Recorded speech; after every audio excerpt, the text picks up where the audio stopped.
So today I'm making 3 vintage pies. Which ones beats me? I don't get to choose. Fate's got the wheel. Hello everyone, welcome back to my home. Please make yourself comfy. Pies. Who doesn't love the classics?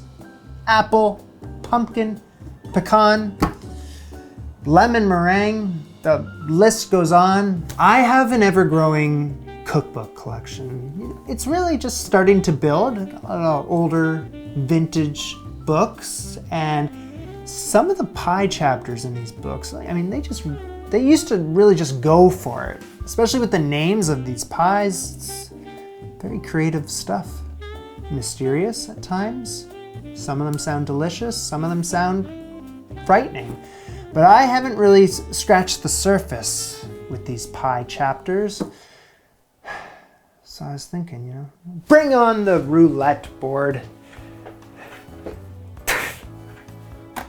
Thanks a lot, Sonny. Shoo. Vintage Pie Roulette. So I'm filled with excitement and dread over here. I dug through all my cookbooks in search of pies I'm unfamiliar with. I don't know what I'm gonna get with any of these. I mean, some of them have fairly obvious names to them. Some of them don't. Some of them could be delicious, some of them disgusting. Level playing field when it comes to the pies today. The only rule is I've never tried it before, and I don't know what it looks like, and I don't know where I am right now. So without further ado, let's take a look at what's on the wheel. Eggnog pie. That one is obvious and festive. Kind of want to spin on that one. Carrot pie. It's like carrot cake maybe, but in pie form. I don't know if there's going to be like sweetness added to it, or is it just carrots? You know what? Kind of intrigued about the carrot pie now that I say it out loud. Maple gelatin chiffon pie. I'm on a maple kick this week, so consider me intrigued. Green tomato pie. Tomato pie.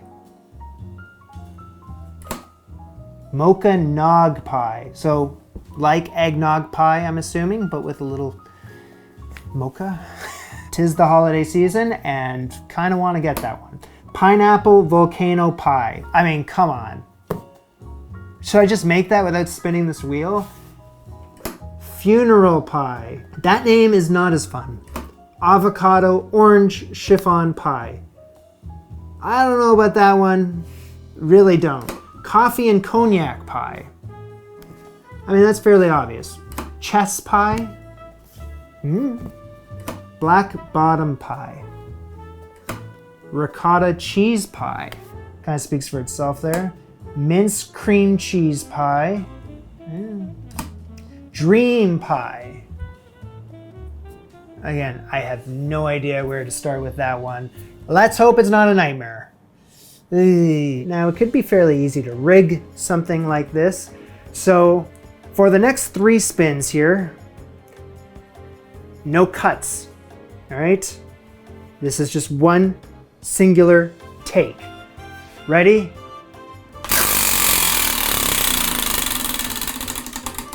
Spin 1 is green tomato pie. All right.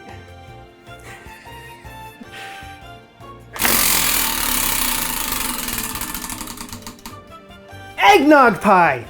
Yes! And spin number 3.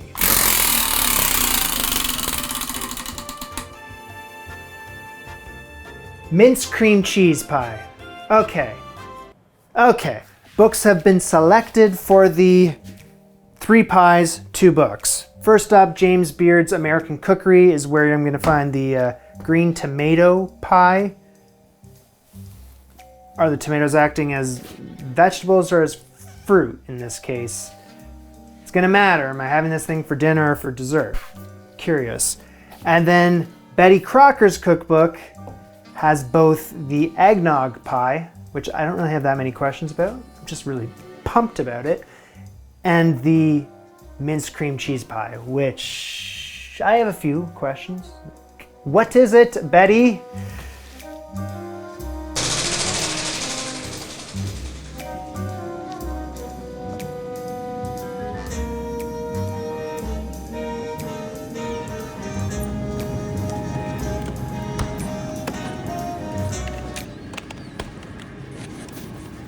Each one of these pies needs pretty much the same type of dough.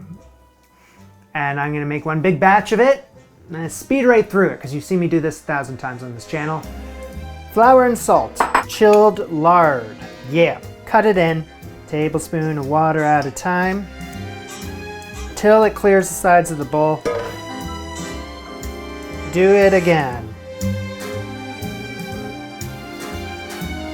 Today's episode is in partnership with Rosetta Stone. If learning a new language ever felt intimidating, you're not alone.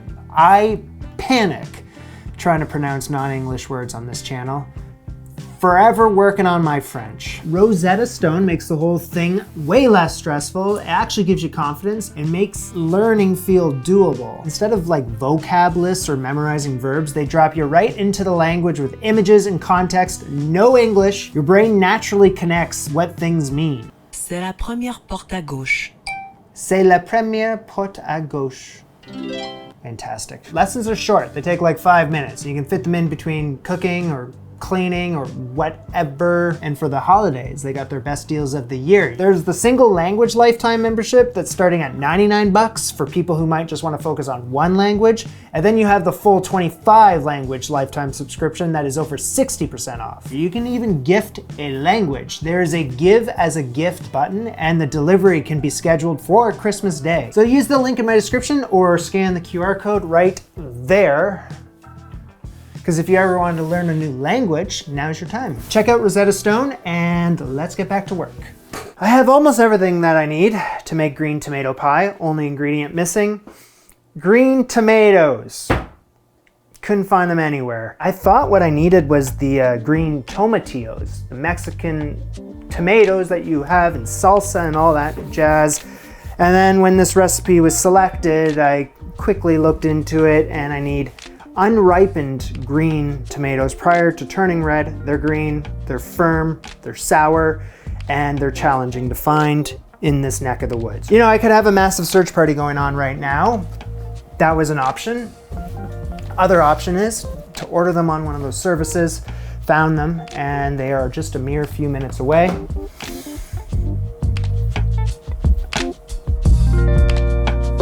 I'll go wait outside.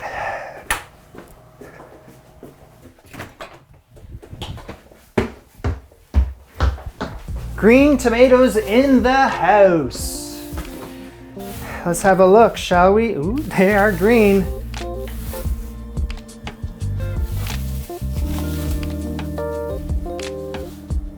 Perfect, that's what I need. You don't want to use very green, small tomatoes. You need them to be of mature size. From my experience here with scalding tomatoes, I'm just gonna make a little X in each one of these skins.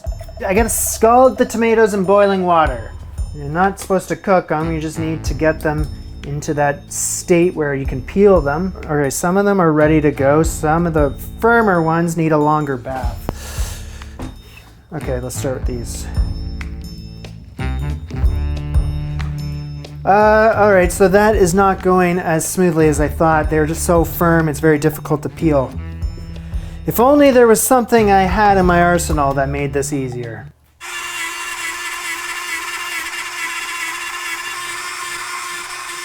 It takes you around 70% of the way there, and then for the last little bit, you just... So I think if I slice it in half, and slice it in half again, and then take one of these quarters, and then thin slices. I've gone this far, and then I realized, you know what? This whole process is very similar to preparing an apple pie. You know, you gotta peel the apples. Now I'm rereading this, it says to core the tomatoes. And for a second there, I thought it was just to remove the stems. But the more I'm thinking about it, the more I'm looking at these tomatoes and how firm and how hard that center is, I'm like, okay, yeah, that definitely has to be removed. It's the core. So I'm just gonna go through everything that I've done here, quickly fix in right or wrong. That. Remove that tough core, the 1/4 inch slices.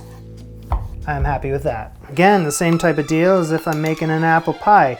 Tablespoon of lemon juice onto the tomatoes. Mix it. Wunderbar. Could I have like a small bowl? Nothing big. Perfect, thank you. 1 1/4 cup of either white sugar or brown sugar, 4 to 6 tablespoons of flour. It's up to me. I'll split the difference. How about 5? 1/4 teaspoon of salt. This is optional, but if you want to get nuts, get nuts. How about nutmeg? Is it a nut? I don't know actually, but you can grate up some into this. I don't think it's a nut.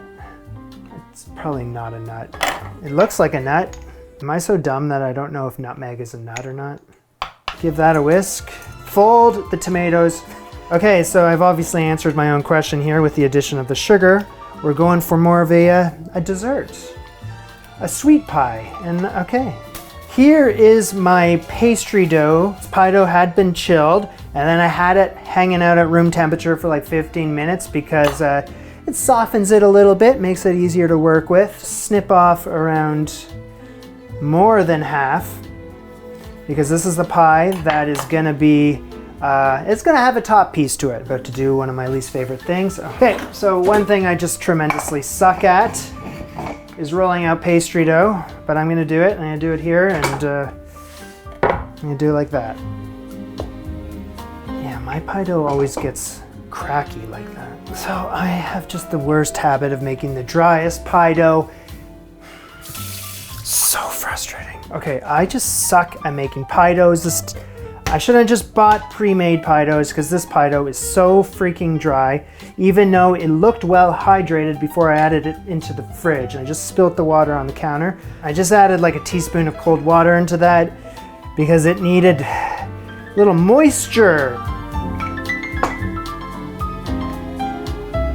I promise you with all my heart, I followed these pie dough recipe to a T today, but I have a feeling just because it's a vintage one, it's a little more challenging to work with. Maybe it's the proportions of the fat and the flour. Anyway, I added a couple more teaspoons of water into it, and it's made it salvageable. Stop.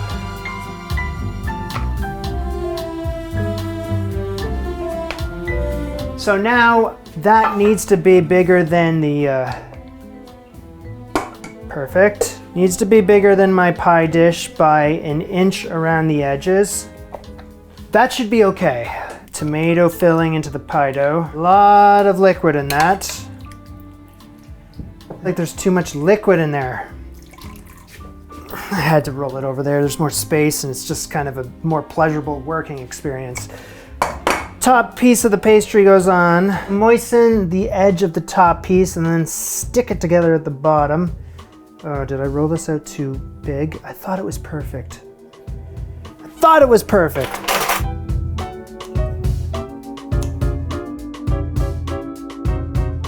Piece. Upside down, thumb through the peace sign. That's how I crimp. I just made that up. And then you gotta cut up some steam vents. Cannot believe I'm looking at this right now. How did I get this far? It has been a gong show back here. This kitchen just blew up. The pastry dough was a nightmare, but somehow I rolled it out like perfectly. Oh, is it leaking a bit?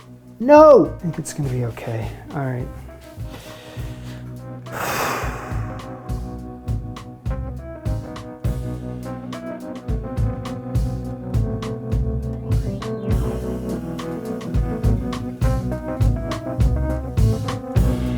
450 degrees Fahrenheit for 15 minutes, and then after that I'm going to turn it down to 350 for 25 to 30 minutes. This is what I'll do. Good luck.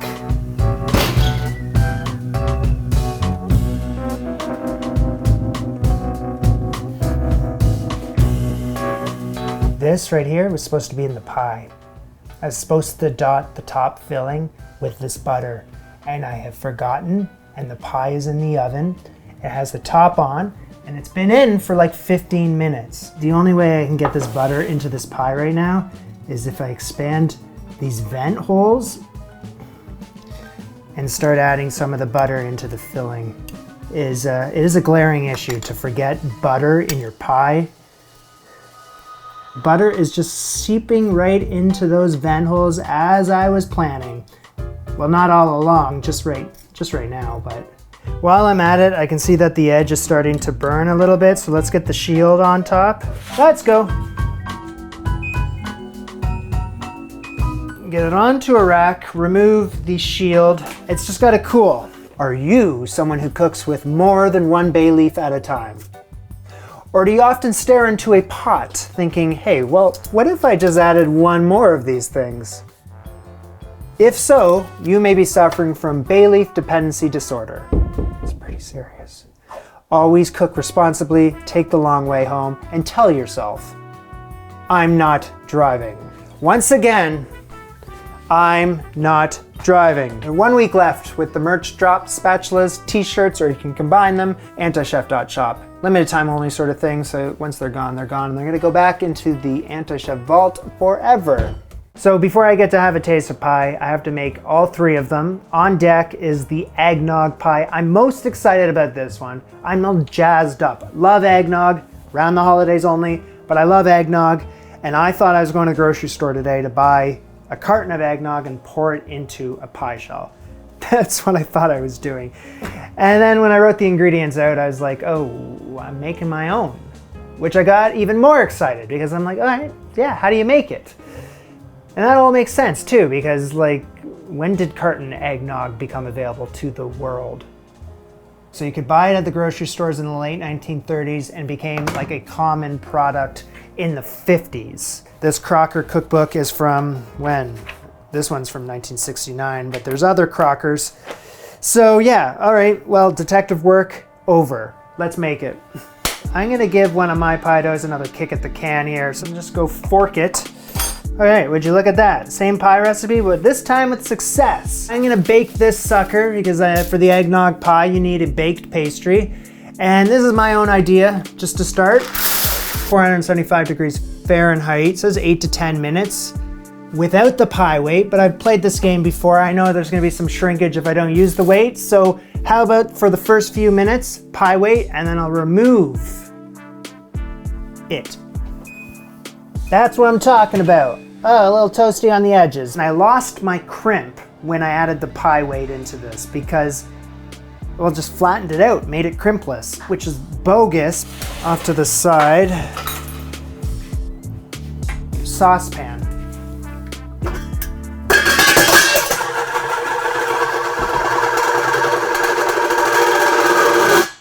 I'm okay. So in a saucepan goes half a cup of sugar, an envelope of gelatin, and a half teaspoon of salt. Give that a stir. 1 1/4 cup of milk. Gotta be using the whole milk in this sitch. In with the milk, 3 egg yolks. Blend that together. Back to the saucepan. You stir it into the sugar mixture. Read before you do it. Stir and, yeah.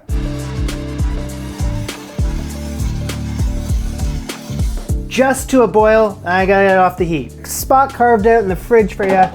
You hang out in there. But you gotta stir it occasionally. Say around 20 minutes later. All right, stick a spoon in there and I'm looking for the mixture to mound slightly when it drops from the spoon. And you can remove rum, teaspoon of rum. Nothing screams the holidays like booze in your eggnog. Fantastic, so I'm just gonna go fetch an acquaintance. Whitey Ford says hi. Whoa! Okay, so I'm going with the Ford stir today because I feel like this particular mixer excels at specific things such as whipping up egg whites to stiff peaks. Or actually, you know what? I'm making a meringue. So I separated the 3 eggs earlier. I used the egg yolks and this thing. This is 3 egg whites and a 1/4 teaspoon of cream of tartar. So once that's foamy, then I gotta add in half a cup of sugar, a tablespoon at a time.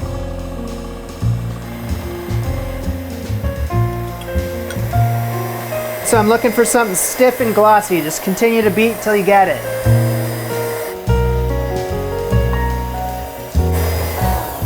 I think we should be good.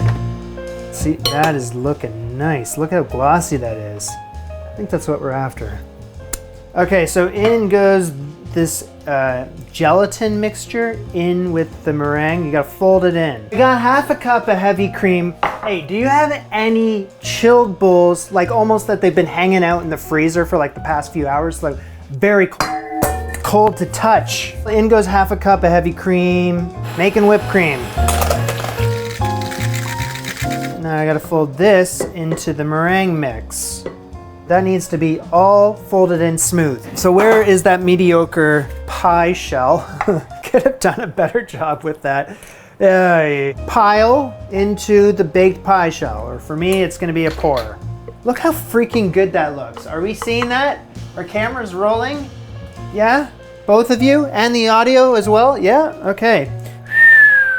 That looks glorious. Oh, yeah. Grating some nutmeg generously onto the top. Yeah, you can stop at any moment. Okay, I want now but can't. We gotta chill until set. It's gonna take around 3 hours. All right, so our third and final pie, mince cream cheese pie. I thought that sounded like something that could go up on the wheel, and then when I spun it and landed on it, and well, now I get to make it. Cream cheese, all right, but mince, what's going on there? Well, take a guess, mince meat. That's as much as I know about it. All my life, I wanted to know what it is. I just haven't bothered to look it up. It's like, you hear the word, I'm just like, all right, I'll figure it out later. Well, today is later, finally. What is it? Why is it always in desserts if it has meat in it? And does it have meat in it? Well, we're gonna figure this all out. Mince meat, because there's more to mince meat than mince meets the eye. Okay, let's do it.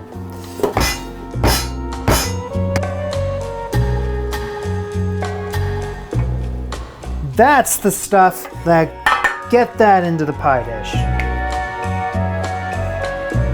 Press firmly around the edges with the tines of a fork. Oh, mince meat. It's finally happening. It's here in the building. So back in the day, I guess they used to have meat in something like this. It was a way to preserve meat with dried fruits and spices and spirits. Over the years, they phased the meat out of this thing, and then this just turned into an ingredient that you can add into something like this. You can see here, like, what is that white stuff, right? It says without suet, so that would be like lard or, yeah, pork fat or something. But this one has, I guess that's like vegetable shortening. Anywho, what do I gotta do? 3 cups worth of this stuff into the pie shell. You gotta cover the edges with either tin foil or how about my pie shield. The oven has been set to 425 degrees Fahrenheit. I gotta bake this for 20 minutes to start. Hey, pie shield fell off. We're gonna bring back Whitey Ford. Yeah, big night. And the cool thing about this thing here is it has a tiny bowl option. Bet you didn't know that. And, you know, the cookbook says in a small mixer bowl. And in goes 6 ounces of softened cream cheese, 1/3 cup of sugar, and crack in an egg. I've never used the small bowl on this thing before. Let's see how it goes. Beautifully. So I'm gonna mix that until it's smooth. Spread the cream cheese mixture over the minced meat. No pie shield? No. Turn the oven down to 350 degrees F, and now I gotta bake this for 20 to 25 minutes. Holy Mackinac. Knife goes into the center of the topping. If it comes out clean, it's done. Cookbook kind of bamboozled me there. It told me to stick a knife into the surface and then you're left with a hole. So I whipped up some whipped cream and then I grated some nutmeg on top. Figure there's spices in the minced meat, so why not a little more nutmeg? Ooh. 1 nog pie. green tomato pie. That's it. Order up.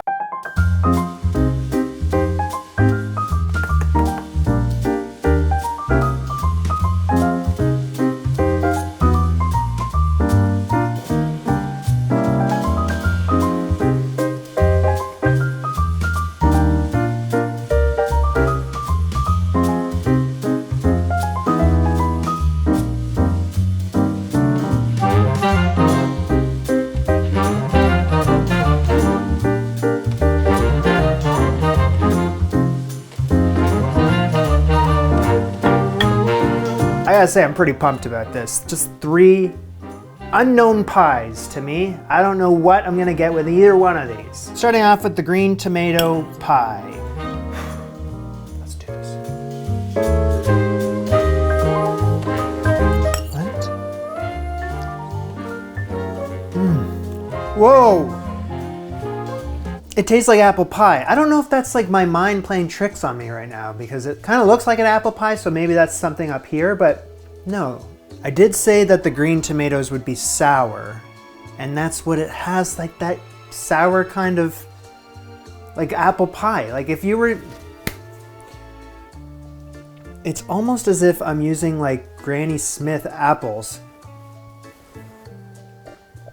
If someone served this to me and didn't tell me what it was, I would just assume I'm eating apple pie. Tomatoes are tender. They got the caramelized syrup, just like apple pie again. So yeah, I'm gonna sound like a broken record if I keep talking about this because I don't even know what else to say. Green tomatoes, acting like apples. Who saw that twist coming?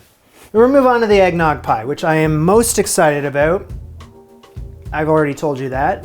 So let's just dig in. Whoa!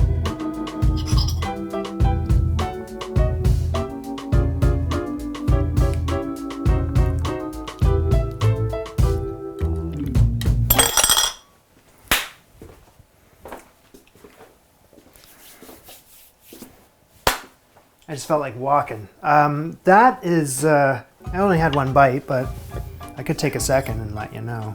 Look at that. Whoa!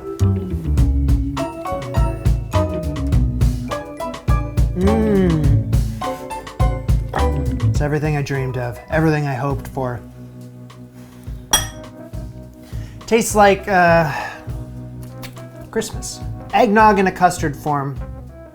It tastes like the holidays to me, with the nutmeg running through that and a little hint of rum. All right, mincemeat cream cheese pie.